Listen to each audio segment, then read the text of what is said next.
Hello students, welcome to Telugu officers channel. ఇవాళ మనం June 20వ తేదీకి సంబంధించిన కరెంట్ అఫైర్స్ చూద్దాం. ఇవాల్టి మన ఫస్ట్ ఆర్టికల్ చూడండి. బీహార్లో రాజ్గిర్లో ఉన్నటువంటి నలంద మహావిహార్కి సంబంధించి రీసెంట్గా దీనికి సంబంధించిన నూతన ప్రాంగణాన్ని మన ప్రధానమంత్రి అయినటువంటి నరేంద్ర మోదీ ప్రారంభించడం జరిగింది, ఇనాగ్రేట్ చేయటం జరిగింది.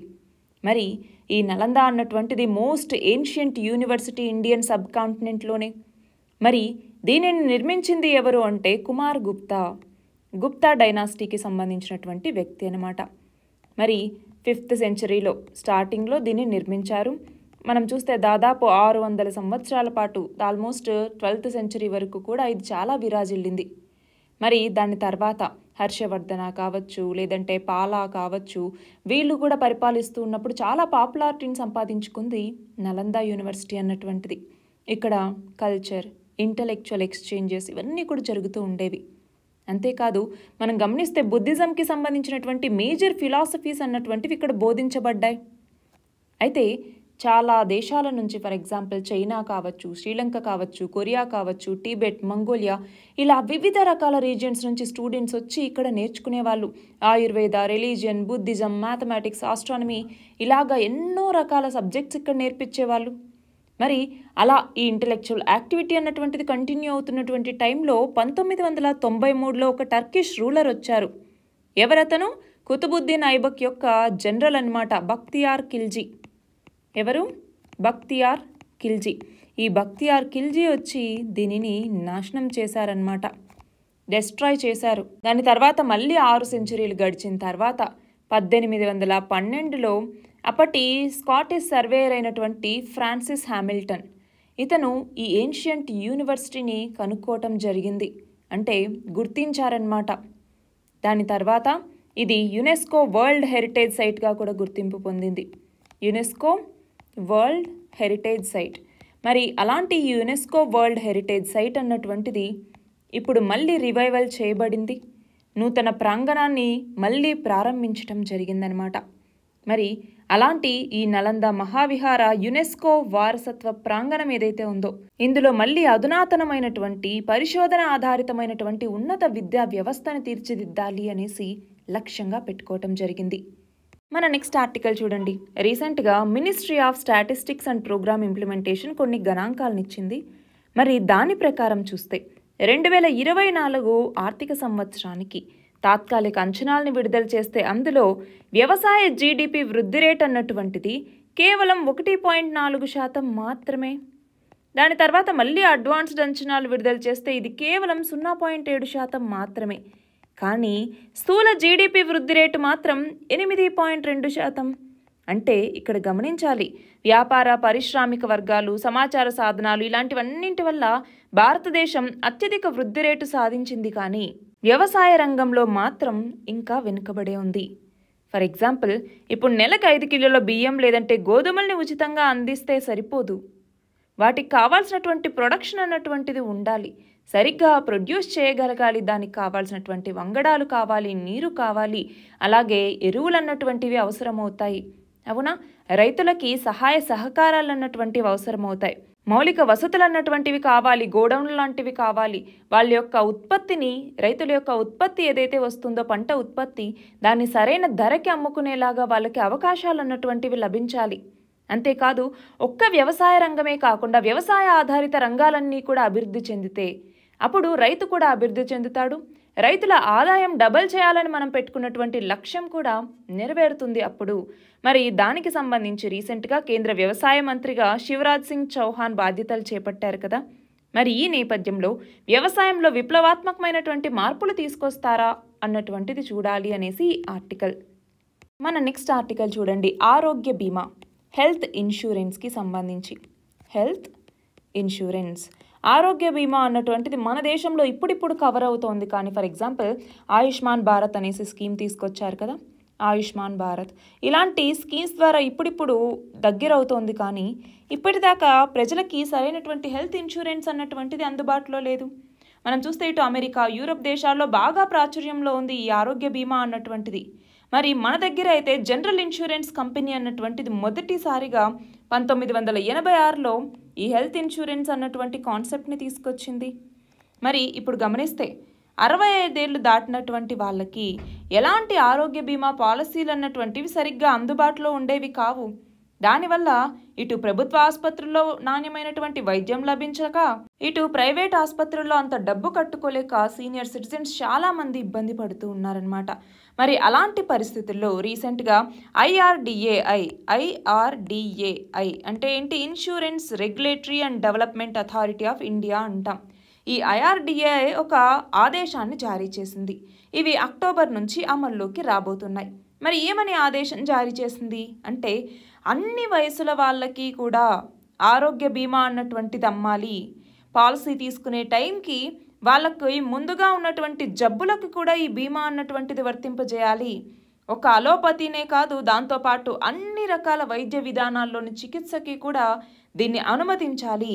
అంటే పాలసీ విలువ ఎంతైనా కూడా మనము అత్యవసర పరిస్థితుల్లో వైద్యాన్ని నిరాకరించకూడదు. అంతేకాదు, ఇటు మానసిక రోగులు కావచ్చు, దివ్యాంగులు కావచ్చు, సరోగసి చేసుకున్న వాళ్ళు కావచ్చు, ట్రాన్స్జెండర్స్ కావచ్చు, హెచ్ఐవి రోగులు కావచ్చు, ఎవరైనా కూడా వీళ్ళందరికీ బీమా కంపెనీలు తగినటువంటి సేవలు కల్పించాలి. మరి ఈ విషయంలో పారదర్శకత పెరిగితేనే ఎక్కువ మంది బీమా సేవల్ని పొందేందుకు ముందుకొస్తారు అన్నట్టుగా ఇక్కడ చెప్తున్నారు. మన నెక్స్ట్ ఆర్టికల్ చూడండి. రష్యాకి ఉత్తర కొరియాకి మధ్య ఒక భాగస్వామ్య ఒప్పందం అన్నటువంటిది కుదిరిందనమాట. దీని మీద 2 దేశాలకి సంబంధించినటువంటి అధినేతలు సంతకాలు చేశారు.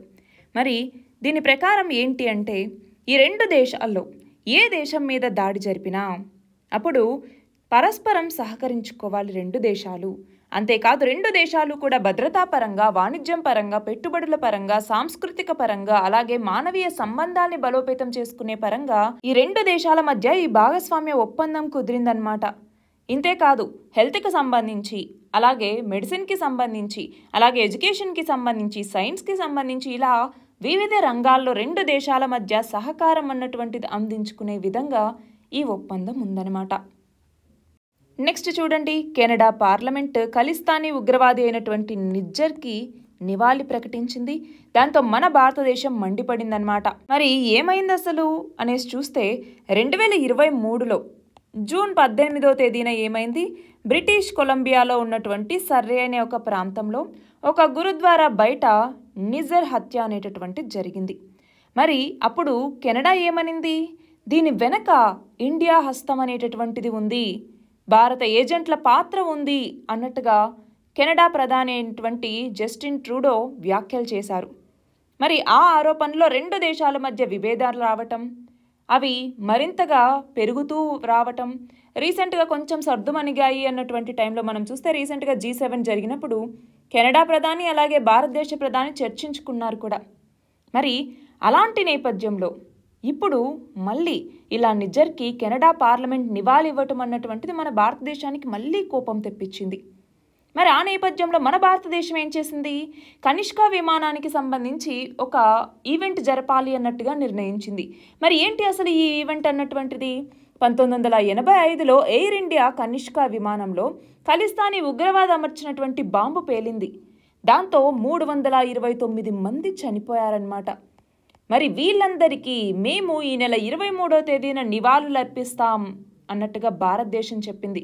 అంటే ఇది జరిగి 39 ఏళ్ళు అయినటువంటి సందర్భంగా మేము స్మారక సభను నిర్వహిస్తాము అన్నట్టుగా కెనడాలో ఉన్నటువంటి ఇండియా కాన్సులేట్ జనరల్ ఒక ప్రకటన ఇచ్చారన్నమాట. మరి దీని ప్రకారం చూస్తే ఇప్పుడు ఉగ్రవాదానికి వ్యతిరేకంగా సంఘీభావం తెలపండి అన్నట్టుగా ప్రవాస భారతీయుల్ని మన భారత కాన్సులేట్ అన్నటువంటిది కోరింది. ఇటేమో ఖలిస్తానీ ఉగ్రవాదిని స్మరించుకుంటూ కెనడా పార్లమెంట్ నివాళులు అర్పిస్తోంది. దీనివల్ల మనకి తెలుస్తోంది భారతదేశానికి కెనడాకి మధ్య సంబంధాలు కొంచెం బీటలు వారుతున్నాయి అన్నట్టుగా. మన నెక్స్ట్ ఆర్టికల్ చూడండి. రష్యా ఉక్రెయిన్ యుద్ధంలో ఉక్రెయిన్ వాడినటువంటి సాయుధ డ్రోన్ల వల్ల చాలా ఇబ్బంది పడింది రష్యా. మరి అలాంటి సాయుధ డ్రోన్లు ఇప్పుడు తైవాన్కి కూడా చేరబోతున్నాయి. అమెరికా నుంచి 1000 సాయుధ డ్రోన్లని తైవాన్ కొనుగోలు చేయబోతోంది. దానికి సంబంధించి $36 కోట్ల ఒప్పందానికి కూడా ఆమోదం కుదిరింది. మరి ఇందులో భాగంగా చూసుకుంటే 720 వరకు స్విచ్ బ్లేడ్ డ్రోన్లు ఉన్నాయి. అగ్నిమాపక వ్యవస్థలు అన్నటువంటివి కూడా ఉన్నాయి. వాటితో పాటు 291 RTS-600M అన్నటువంటి ఆయుధ వ్యవస్థలు కూడా విక్రయించబోతూ ఉన్నారు. మరి ఈ యొక్క స్విచ్ బ్లేడ్ 300, 600 ఇవేవైతే ఉన్నాయో వీటిని సూసైడ్ డ్రోన్స్ లేదా ఆత్మాహుతి డ్రోన్లు అని కూడా పిలుస్తూ ఉంటారు. వీటిని ఒక సోల్జర్ చిన్న బ్యాక్ ప్యాక్లో పెట్టుకొని కూడా ప్రయాణించవచ్చు. శత్రువుకి చాలా దూరంగా ఉంటూ కొండలు, సముద్రాలు, గగనతలాల నుంచి కూడా వీటిని ప్రయోగించవచ్చు. అవి ప్రయోగించిన తర్వాతే వాటి రెక్కలన్నటువంటివి విప్పుకొని డ్రోన్ లాగా ఎగురుతాయి. అందుకే వాటిని స్విచ్ బ్లేడ్ అనేసి పిలుస్తారు. మరి ఇది ఒక సైనిక వాహనాన్ని 10 కిలోమీటర్ల దూరం నుంచి కూడా ధ్వంసం చేస్తుంది. అంతేకాదు దీనికి రియల్ టైం వీడియో లింక్ కూడా ఉంటుందన్నమాట. అంటే మనకి ఆ వార్ ఏరియా ఏదైతే ఉంటుందో, యుద్ధ క్షేత్రం ఏదైతే ఉంటుందో దాని మీద పూర్తి అవగాహనను కల్పించడానికి ఈ యొక్క స్విచ్ బ్లేడ్ డ్రోన్స్ అన్నటువంటి ఉపయోగపడతాయి. మన నెక్స్ట్ ఆర్టికల్ చూడండి, వాయు కాలుష్యానికి సంబంధించి. రీసెంట్గా అమెరికాకి చెందినటువంటి పరిశోధనా సంస్థ అయిన హెల్త్ ఎఫెక్ట్స్ ఇన్స్టిట్యూట్ అలాగే యూనిసెఫ్ ఇవి రెండు కలిసి సంయుక్తంగా ఒక రిపోర్ట్ని విడుదల చేశాయన్నమాట. మరి దేనికి సంబంధించింది ఈ రిపోర్ట్? మనిషి ఆరోగ్యం మీద వాయు కాలుష్యం ఎలాంటి ప్రభావాన్ని చూపిస్తుంది అన్నట్టుగా. మరి ఈ రిపోర్ట్ ప్రకారం ఏమంటున్నారు అంటే 2021వ సంవత్సరంలో ప్రపంచవ్యాప్తంగా ఏవైతే మరణాలు సంభవించాయో అందులో 12% ఒక్క వాయు కాలుష్యమే కారణం.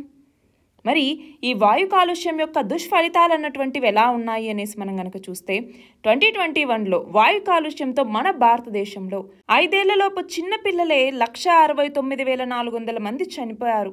అలాంటి మరణాలే నైజీరియాలో చూడండి 114,000, పాకిస్తాన్లో 68,100, ఇథియోపియాలో 31,100, బంగ్లాదేశ్లో 19,100 మరణాలు అన్నటువంటివి సంభవించాయి. మరి ఈ వాయు కాలుష్యంలో కూడా ఎక్కువ మనం చూస్తే 2.5 మైక్రోమీటర్స్ వ్యాసం ఉన్న చిన్న కాలుష్య రేణువులు అన్నటువంటి వీటి మన లంగ్స్లోకి అక్కడి నుంచి రక్తంలోకి వెళ్ళి మన యొక్క ఆర్గాన్ సిస్టమ్ని దెబ్బతీస్తున్నాయి. దీనివల్ల చాలా వ్యాధులు, ఫర్ ఎగ్జాంపుల్ గుండె సంబంధ వ్యాధులు కావచ్చు, ఊపిరితిత్తుల క్యాన్సర్ కావచ్చు, దీర్ఘకాల శ్వాస సంబంధిత సమస్యలు కావచ్చు, ఇలాంటివన్నీ తలెత్తుతూ ఉన్నాయి.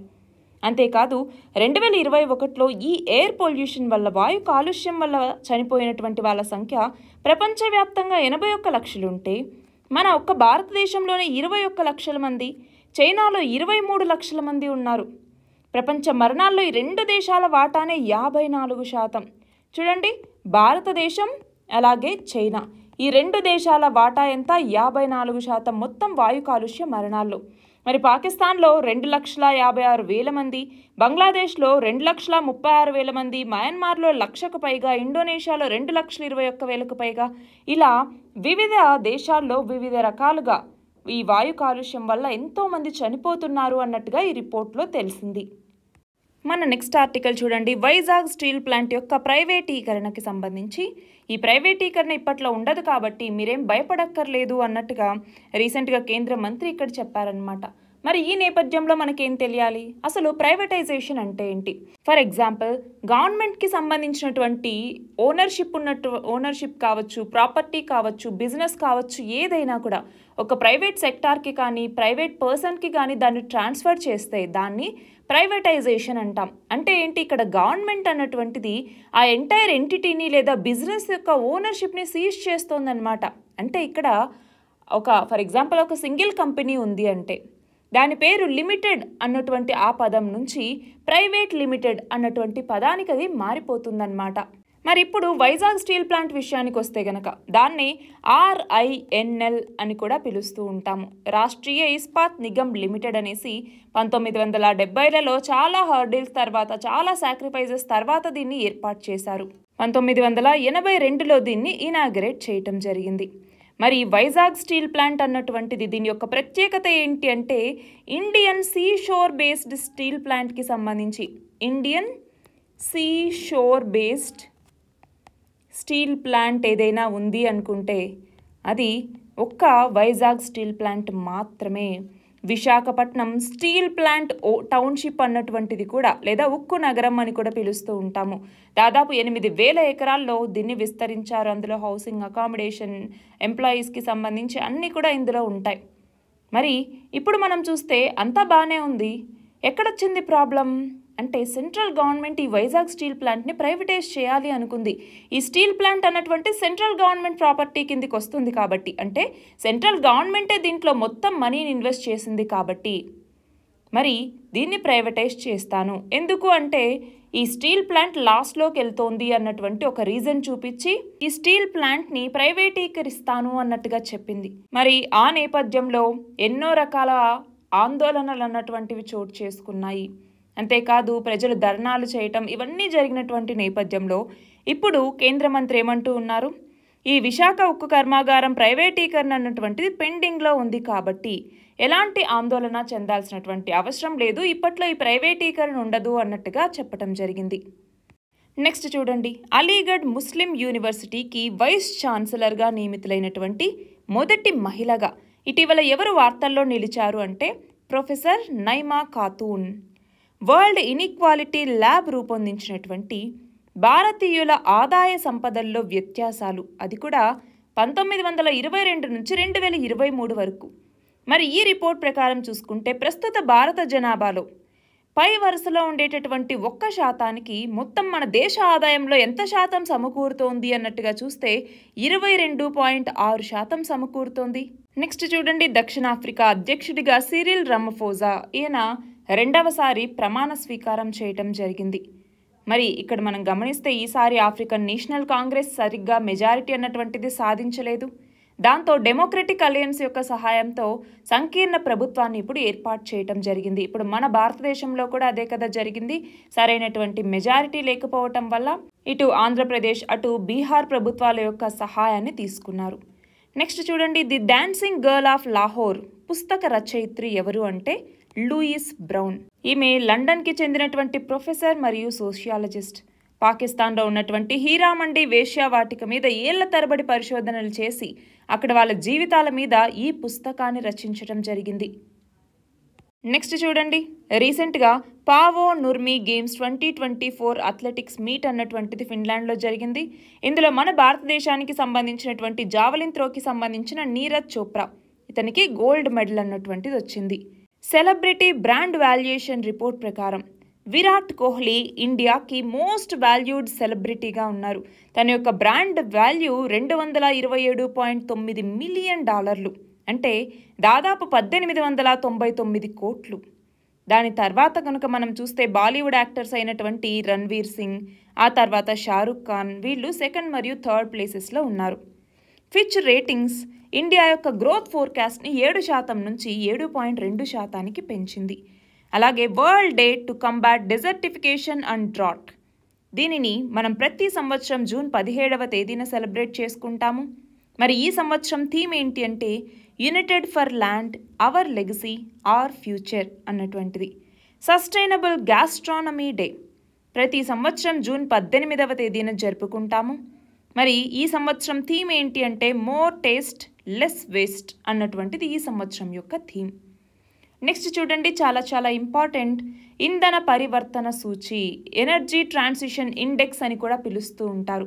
మరి అంతర్జాతీయంగా ఈ ఇంధన పరివర్తన సూచీలో మన భారతదేశానికి 63వ స్థానం అన్నటువంటిది లభించింది. ఇందులో భాగంగా ఇంధన వాటా, భద్రత, స్థిరత్వం వీటన్నింటిలో దేశం మంచి అభివృద్ధిని సాధించినటువంటి నేపథ్యంలో ఈ సూచీలో మనకి 63వ స్థానం వచ్చింది. మరి ఈ యొక్క సూచీని ఇచ్చేది ఎవరు? WEF అంటే ఏంటి? వరల్డ్ ఎకనామిక్ ఫోరం అన్నటువంటిది ఈ సూచీని ఇస్తుంది. ఇందులోకి వచ్చేసరికి స్వీడన్ మొదటి స్థానంలో ఉంది. ఆ తర్వాత డెన్మార్క్, ఆ తర్వాత ఫిన్లాండ్, ఆ తర్వాత స్విట్జర్లాండ్, ఆ తర్వాత ఫ్రాన్స్, ఇవన్నీ ఉన్నాయి. చైనా 20వ ర్యాంకులో ఉంది. భారత్, చైనా, బ్రెజిల్ లాంటి అభివృద్ధి చెందుతున్నటువంటి దేశాల స్థానం అన్నటువంటిది ఇంతకు ముందుతో కంపేర్ చేసుకుంటే ఇప్పుడు కొంచెం మెరుగైందనమాట. మరి మన భారతదేశానికి సంబంధించి కనుక చూసుకుంటే ఇంధన మౌలిక సదుపాయాల కోసం ప్రభుత్వం మార్గదర్శకాలు ఇవ్వటం కానివ్వండి, రెట్రో ఫిట్టింగ్ ప్రోత్సాహకాలు ప్రకటించడం కానివ్వండి, వీటన్నింటి నేపథ్యంలో భారత్కి మంచి ఫలితాలు వచ్చాయి అన్నట్టుగా WEF చెప్పిందనమాట. మరి ఇక్కడ చూడండి, అంతర్జాతీయ జనాభాలో 3వ వంతు చైనా, భారతదేశాల్లోనే ఉన్నారు కాబట్టి హరిత ఇంధనాల్లో కూడా ఈ రెండు దేశాలు కీలక పాత్ర పోషించాల్సిన అవసరం ఉంది అన్నట్టుగా కూడా ఈ ఇండెక్స్లో WEF చెప్తోంది. ఇవి ఇవాల్టి important articles. All the very best and thank you very much.